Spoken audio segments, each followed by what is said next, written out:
आज का हमारा नया टॉपिक है वर्तमान भारतीय अर्थव्यवस्था। भारतीय अर्थव्यवस्था इस समय काफी कमजोर है। भारतीय अर्थव्यवस्था अपनी तेजी धीरे-धीरे कर रही है। आरबीआई के अनुसार भारतीय अर्थव्यवस्था की जीडीपी ग्रोथ की दर घटकर 6.9% रह गई है।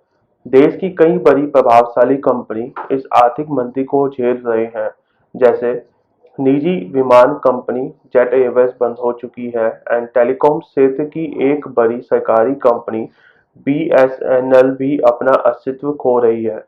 वित्तीय वर्ष 2019 में भारतीय डाक सेवा का भी 1500 करोड़ का घाटा हुआ था। एचएएल, जो कि रक्षा क्षेत्र की एक बहुत बड़ी कंपनी है, उसे भी 1000 करोड़ का कर्ज लेकर अपने कर्मचारियों का वेतन का भुगतान करना पड़ा था। भारतीय बैंकिंग क्षेत्र भी एनपीए की मार को झेल रहा है। वर्तमान स्थिति में कुल एनपीए 9,50,280 देखा गया है। आइए अब जानते हैं कि भारतीय अर्थव्यवस्था पर कोविड-19 का प्रभाव के बारे में। कोरोना एक वैश्विक महामारी है। कोरोना को कोविड-19 के नाम से भी जाना जाता है। भारतीय सरकार ने कोविड-19 को रोकने के लिए लॉकडाउन भी जारी किया था। चीन से आयात करने के क्षेत्र में भारत की निर्भरता बहुत बड़ी है। चीन के सामानों के आयात में भारत सबसे महत्वपूर्ण हिस्सेदारी रखता है। लगभग 65% फार्मास्यूटिकल सामग्री और 90% मोबाइल फोन चीन से भारत में आते हैं। कोविड-19 से उद्योगों पर भारी नुकसान हुआ, जिसके कारण उत्पाद क्षेत्रों में भारी गिरावट आई। कोविड-19 के कारण भारतीय अर्थव्यवस्था की जीडीपी दर गिरकर 3% रह गई है। विश्व बैंक के अनुसार देखा जाए तो भारतीय अर्थव्यवस्था का परिदृश्य अच्छा नहीं है। काफी बड़ी प्रभावशाली कंपनियों के हालात बंदी तक पहुंच चुके हैं। आइए अब जानते हैं कि भारतीय अर्थव्यवस्था पर कोरोना वायरस का प्रभाव के बारे में। कोविड-19 के कारण देश में बेरोजगारी को बढ़ावा हुआ था। लघु उद्योग, जो भारतीय अर्थव्यवस्था का बड़ा भाग है, वह भी मंदी की कगार पर पहुंच चुके हैं। अगर हम देखें तो स्ट्रीट फूड्स, फल, सब्जी इत्यादि के विक्रेताओं को भी भारी नुकसान उठाना पड़ा है। मैरिज हॉल, होटल, जो कि भारतीय अर्थव्यवस्था के बड़े भाग थे, उनके कार्य पर काफी बुरा असर पड़ा। लोगों ने केवल जरूरी सामग्री पर पैसा खर्च करना शुरू कर दिया है। भारतीय अर्थव्यवस्था के अनुसार बाजार में मुद्रा दर गिर गई है, जिससे भारतीय अर्थव्यवस्था पर भारी गिरावट आई।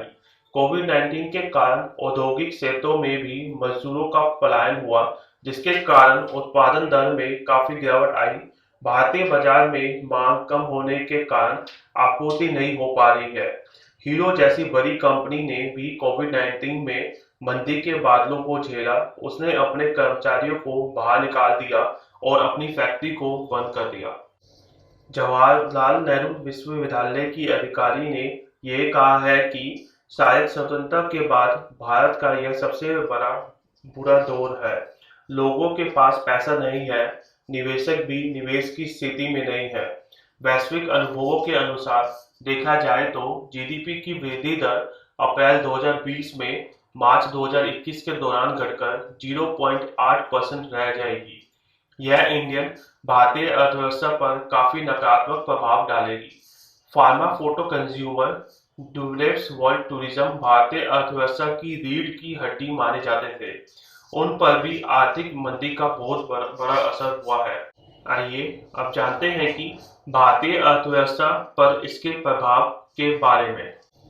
भारतीय अर्थव्यवस्था में देखेंगे कि भारतीय अर्थव्यवस्था पर इसका काफी बुरा असर पड़ा है। बेरोजगारी ने भारत में पहले ही पैर पसार रखे थे। कोविड-19 के कारण बेरोजगारी काफी बढ़ गई, जो कि एक बड़ी चिंता का विषय है। उद्योगों में आई भारी गिरावट के कारण जीडीपी की दर गिर गई। वैश्विक स्तर पर भारत एक बहुत बड़ी परिस्थिति से गुजर रहा है। भारतीय अर्थव्यवस्था में देखेंगे कि भारत का एक हिस्सा गरीबी रेखा से नीचे का है, जो कि अब बढ़ता जा रहा है। मंदी के कारण कंपनियों ने जिन कर्मचारियों को काम पर रखा हुआ है, उनको भी वह आधे ही वेतन दे रहे हैं, जिसके कारण लोगों के पास मूलभूत जरूरतों के लिए भी पैसा पूरा नहीं पड़ रहा है। एक और देखा जाए तो भारतीय अर्थव्यवस्था का सबसे बड़ा नुकसान रेलवे के बंद होने से है। आम लोगों की आवाजाही में कमी होने के कारण पर्यटन इत्यादि का भी संचार रुक गया। औद्योगिक व प्रौद्योगिक दोनों ही क्षेत्रों में आर्थिक मंदी की काफी मार पड़ी। गरीब और गरीब होता जा रहा है और अमीर भी अपने हाथों को रोकता जा रहा है। नई भर्तियों पर भी रोक लग गई है, जिससे युवाओं में आक्रोश का भाव पूरा है। आइए अब जानते हैं कि भारतीय अर्थव्यवस्था में मंदी के कारण के बारे में। साल 2009 में वैश्विक मंदी में भारतीय अर्थव्यवस्था 3.1% की दर से बढ़ी थी। 2019 में आर्थिक विकास दर घटकर 5% बढ़ी थी। वैसे तो सभी देश आर्थिक मंदी को झेल रहे हैं, परंतु भारत की हालत अधिक चिंताजनक है, क्योंकि भारत के अंदर गरीबी दर काफी ज्यादा है। इससे पहले 2007 में भारतीय अर्थव्यवस्था को बहुत नुकसान पहुंचाया था। 1930 की मंदी के बाद यह सबसे अधिक चिंताजनक आर्थिक मंदी आई है। जीडीपी तिमाही गिरावट की ओर बढ़ती जा रही है। आम जनता द्वारा दैनिक जरूरतों का भी खपत रुक सी गई है। वाहनों की बिक्री का कम होना भी भारतीय अर्थव्यवस्था को गिरा रहा है, क्योंकि अर्थशास्त्रियों के अनुसार जब गाड़ियों की बिक्री कम हो जाती है तो इसका सीधा संकेत है कि लोगों के पास पैसे की कमी हो रही है, और जो कि उत्पादन कम होने के कारण कई सेवाओं पर असर पड़ रहा है, जैसे माल ढुलाई, बीमा वितरण आदि सेवाओं पर सीधा असर पड़ रहा है। आम जनता का रुझान बचत की ओर बढ़ता जा रहा है, जिससे पैसा का उपयोग निवेश में रुक गया है। अर्थव्यवस्था के लिए कर्ज का आदान प्रदान दोनों होना बहुत आवश्यक है। शेयर बाजार में भी भारी गिरावट आ रही है। शेयर बाजार में उन्हीं कंपनियों का शेयर बढ़ता था जिनका मुनाफा अधिक होता था, परंतु अब कंपनियों में मंदी होने के कारण मुनाफे की दर काफी गिर गई है, जिससे शेयरों में भी कोई उछाल नहीं आ रहा है। आम जनता के अंदर इंडियन इकोनॉमी के गिरने का डर काफी अंदर तक पहुंच चुका है। बीते 5 सालों में स्लोडाउन को गूगल पर सर्च करने की दर 102% थी, जो कि अब 85% तक पहुंच चुकी है। अर्थात आम जनता के अंदर भारतीय अर्थव्यवस्था के गिरने का दर काफी अंदर तक पहुंच चुका है। आइए अब जानते हैं कि भारत में भारतीय अर्थव्यवस्था का भविष्य के बारे में। ऐसा नहीं है कि भारतीय अर्थव्यवस्था में सब कुछ नकारात्मक ही है।